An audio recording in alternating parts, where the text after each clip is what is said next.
Hai teman-teman semua, apa kabar? Kenalin, nama aku Asti. Aku merupakan pemuda Gereja Kristen Jawa Salaman, sebuah gereja yang berada di Dusun Kauman, Desa Salaman, Kecamatan Salaman, Kabupaten Magelang. Gereja yang berdiri di tengah masyarakat yang hidup harmonis dan humanis.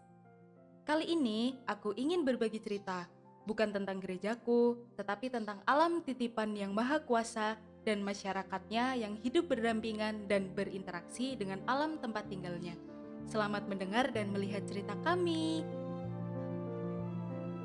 Salaman merupakan salah satu kecamatan yang berada di Kabupaten Magelang. Dahulunya merupakan pusat kota Kawedanan yang terdiri dari 4 kecamatan yaitu Salaman, Kajoran, Borobudur, dan Tempuran.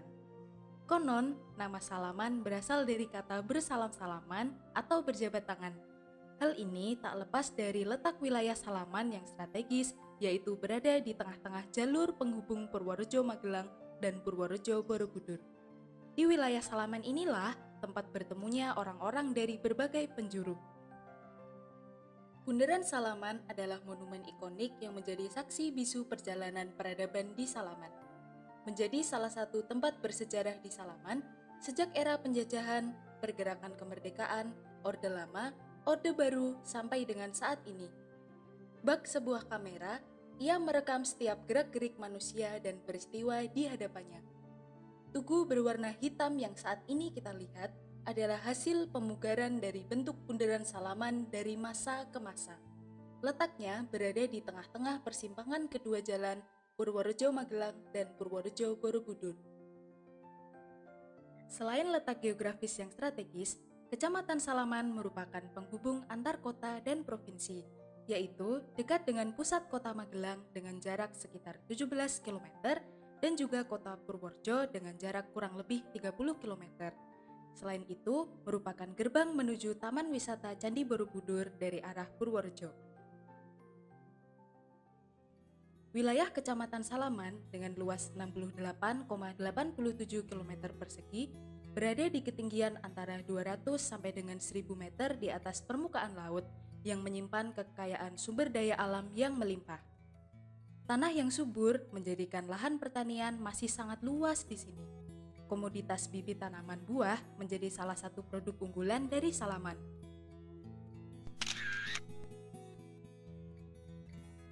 Di sebelah selatan melengkung ke barat, terdapat barisan perbukitan menoreh yang seakan membentengi wilayah Salaman. Salah satu puncak yang terkenal ialah Bukit Banyak Angkrem. Deretan perbukitan ini tentunya menyimpan dan memberikan sumber daya alam yang menakjubkan. Nah, sekarang aku sudah berada di Desa Ngargoretno yang masih dalam wilayah Kecamatan Salaman, atau bisa disebut sebagai Salaman Lantai 2. Dari Borobudur, hanya berjarak kurang lebih 7 km, terdapat sebuah desa yang berada di lereng perbukitan Menoreh dan berbatasan langsung dengan wilayah Kulon Progo dan Purworejo. Berada di ketinggian 1000 meter di atas permukaan laut, Desa Ngargoretno dianugerahi oleh Sang Pencipta dengan sumber daya alam yang mempesona. Desa Ngargoretno menyimpan potensi yang memukau, yaitu di sini terdapat batu pualam atau marmer yang bernilai tinggi dan langka, yaitu batu marmer merah. Di dunia hanya ada 2 tempat yang ada batu pualam jenis ini, yaitu di Italia dan di Desa Ngargoretno ini. Kali ini, kita berkesempatan untuk ngangsu kawruh kepada pemuda dan masyarakat Desa Ngargoretno. Tinggal di hamparan batuan marmer seluas kurang lebih 70 hektar, warga Ngargoretno tidak dengan mudahnya tergiur untuk mengeksploitasinya. Walaupun ada sebagian kurang lebih 20 hektar itu sudah ditambang, aktivitas penambangan tersebut ternyata menimbulkan kerugian, bencana, dan dampak negatif lainnya bagi lingkungan dan warga Ngargoretno. Dari pengalaman ini, warga desa berupaya menjaga dan melestarikan yang masih menjadi miliknya kurang lebih 50 hektar. Aksi nyatanya adalah menjadikan Desa Ngargoretno sebagai desa wisata edukatif yang menyuguhkan potensi dan keindahan alam serta kearifan lokal yang dimiliki.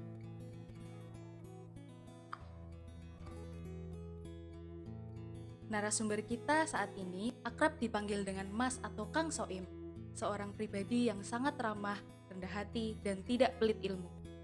Beliau merupakan salah satu penggerak pemuda dan masyarakat Ngargoretno untuk mulai memikirkan akan kelestarian alam tempat mereka tinggal. Kiprah beliau tidak diragukan lagi, kurang lebih sejak awal tahun 2000-an sudah melakukan aksi konservasi lingkungan di Desa Ngargoretno. Ia bersama Karang Taruna dan masyarakat mulai membangun citra Desa Ngargoretno sebagai desa wisata yang menawarkan keindahan pemandangan alam dan edukasi mengenai budaya, pencaharian, kebiasaan, dan kuliner khas Desa Ngargoretno kepada para wisatawan. Tidak hanya di lingkup desa, keuletannya bersama komunitas Gelang Projo atau Magelang, Kulon Progo, dan Purworejo ingin mengembangkan sumber daya alam perbukitan Menoreh yang masuk dalam 3 kawasan tersebut sebagai tempat yang berdaya guna bagi masyarakat setempat atau biasa disebut dengan AKAMSI atau anak kampung sini dan tetap berorientasi pada kelestarian lingkungan. Nah, teman-teman, mari kita simak cerita dari Mas Soim yang pernah menjabat sebagai Ketua BUMDes Ngargoretno dan di tahun 2021 ini menjadi nominasi untuk menerima anugerah Kalpatarum. Mohon Mas Soim. Yes, monggo Mbak. Saya aktiva dari pemuda di Salaman. Ini pengen belajar sharing-sharing dari Mas Soim apa bisa? Boleh sekali, monggo silakan. Iya, di sini. Yes.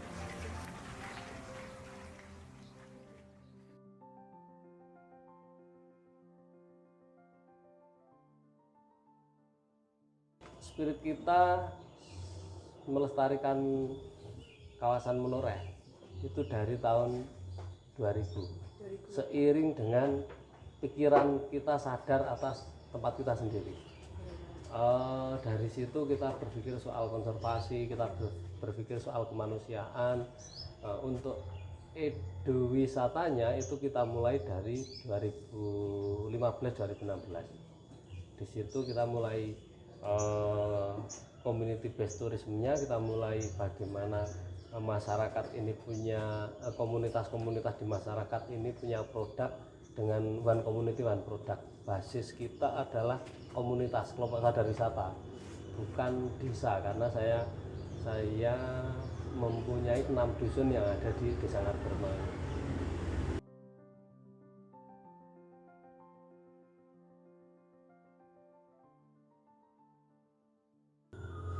Awalnya pikiran kami adalah bagaimana alam ini memberikan dampak baik kepada kita, atau kita juga sebaliknya, bagaimana perjalanan ekonomi itu bisa selaras dengan kelestarian alam.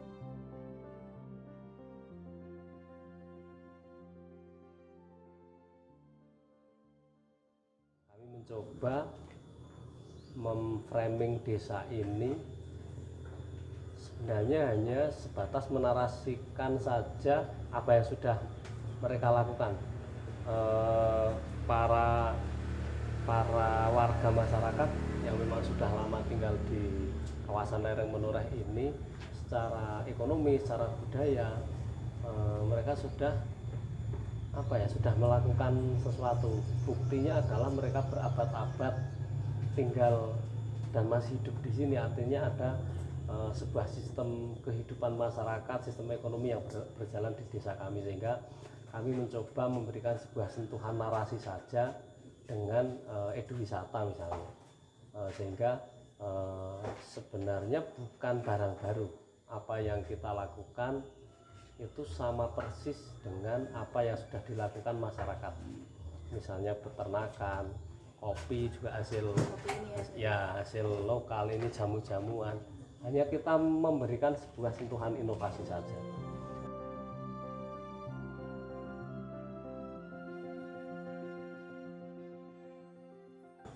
Untuk konservasi, karena tren perkembangan zaman ini memang nilai konservasi itu agak terkesampingkan, itu malah menurut kami yang harus menjadi titik beratnya, sehingga kampanye soal konservasi itu harus selalu nempel di apapun lah, kira-kira seperti itu.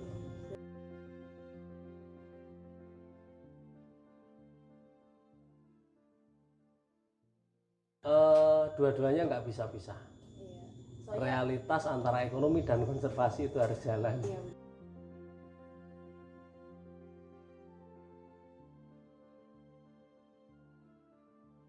Wisata desa kami bukan wisata yang mengada-ada. Kami tidak memiliki destinasi. Kami hanya menjual paket program yang paket isi dari paket program itu adalah aktivitas real yang ada di masyarakat. Itu apa aja Mas, boleh diceritain? Ada bikin gula semut, gula aren ya dari nira kelapa yang kemudian jadi produknya yang sebelum gula semut ini menjadi gula aren biasa. Terus ini produk-produk jamu dampingan kami juga. Terus ada kopi yang kopi tadinya dijual gelondongan, sekarang sudah masyarakat sadar untuk menjual sasetan. Dan ini tentunya originalitas kandungan yang ada di kopi ini sangat kita pertahankan.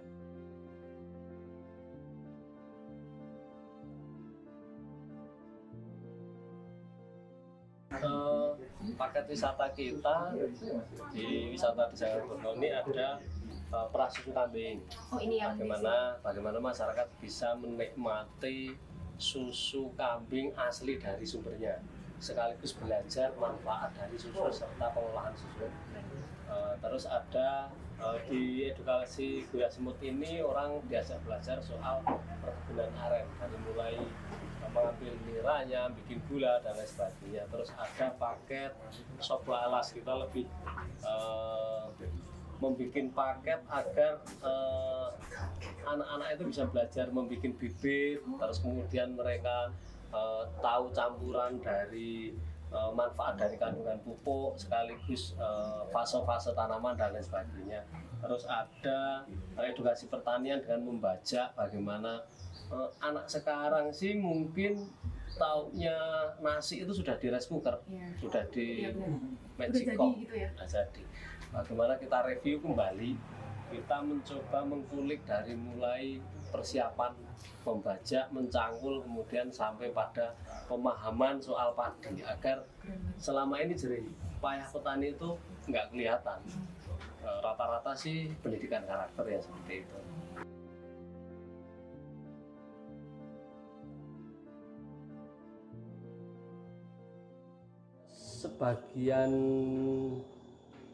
Sebagian lahan marmer yang masih ada di masyarakat itu karena lahannya itu milik masyarakat dan masyarakat tidak menginginkan lagi adanya sebuah pertambangan yang tentunya kalau sudut pandang pertambangan pasti akan mengalami sebuah perusakan alam, sehingga kita bersama dengan masyarakat melestarikan lahan marmernya yang masih dimiliki masyarakat dengan memuseumkan lahan tersebut.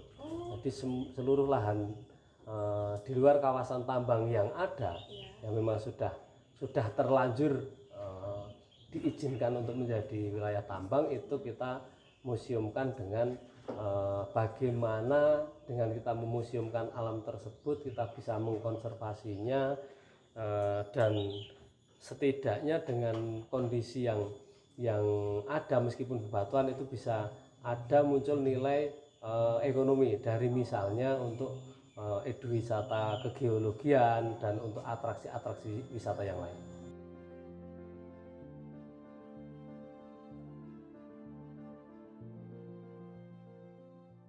Kalau pertambangan sih masyarakat sama sekali nggak nambang. Kita berpikir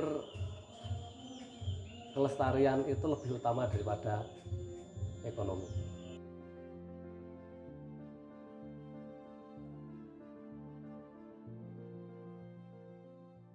Ngomong-ngomong soal bebatuan marmer yang terbersit di benak kita selalu saja pasti tambang, selalu saja pasti misalnya identik dengan ornamen-ornamen untuk kebutuhan masyarakat kelas menengah ke atas. Tapi bagaimana masyarakat kami yang masih mempunyai lahan marmer itu justru kita ajak berpikir menginovasi tanah ini, kita lestarikan tapi menghasilkan ekonomi.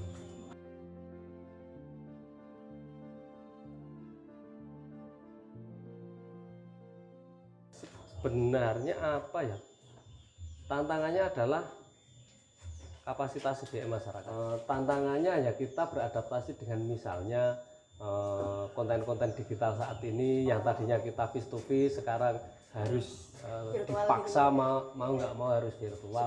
Tapi tantangan secara istilahnya ekstranya nggak ada sih, cuman kita mau atau enggak menurut saya. Berarti apapun itu kalau asal dari kemauan tuh kita harus adaptasi gitu ya, biar bisa survive gitu kan. Selama kita punya niat baik, prinsip saya juga bagaimana kita ini bermanfaat bagi lingkungan, karena nek kita mau melakukan sesuatu pasti ada impact-nya, pasti ada hasilnya.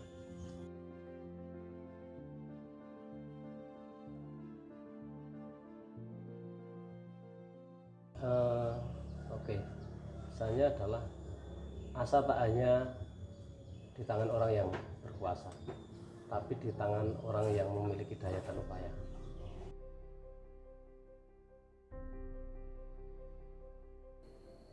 Ketika memandang barisan perbukitan berselimut pepohonan hijau dengan bebatuan yang kokoh dan menjulang indah, aku teringat akan Engkau Sang Pencipta alam semesta.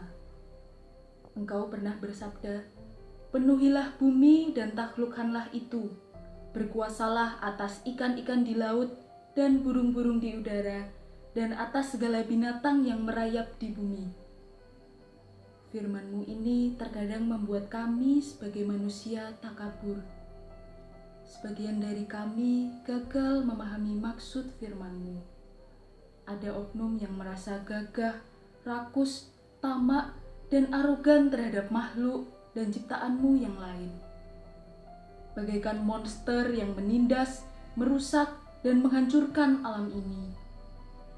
Memandang bahwa alam semesta ini memang diciptakan hanya demi memenuhi hasrat manusia, tanpa pernah memperhatikan bahwa makhluk dan ciptaan-Mu yang lain berhak untuk tumbuh dengan merdeka. Semestinya kami sebagai manusia yang dikatakan sebagai imago Dei dan berakal budi, sadar betul bahwa Engkau menciptakan kami adalah untuk menjadi mandataris-Mu dalam memelihara, merawat, dan melestarikan alam semesta ini.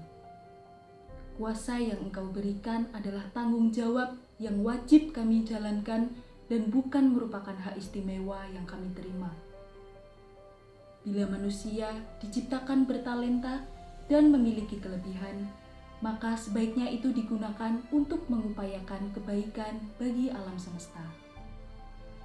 Aku memiliki keyakinan bila manusia mencintai alam tempat tinggalnya, maka alam semesta dengan sendirinya akan memberi dan mendukung kemakmuran manusianya. Bak sebuah lukisan yang terbubui tanda tangan pelukisnya, alam semesta ini memancarkan keagungan Tuhan Sang Pencipta. Mencintai dan melestarikan alam semesta adalah bagian dari manusia memuliakan Sang Pencipta, Sang Pemberi kehidupan. Cerita ini hanya menjadi dongeng pengantar tidur apabila kita tidak beranjak untuk mulai peduli dengan kelestarian alam semesta di lingkungan kita masing-masing. Biarlah cerita dari Ngargoretno, Mas Soim dan kawan-kawannya menginspirasi kita, remaja pemuda GKJ di lingkup Klasis Magelang.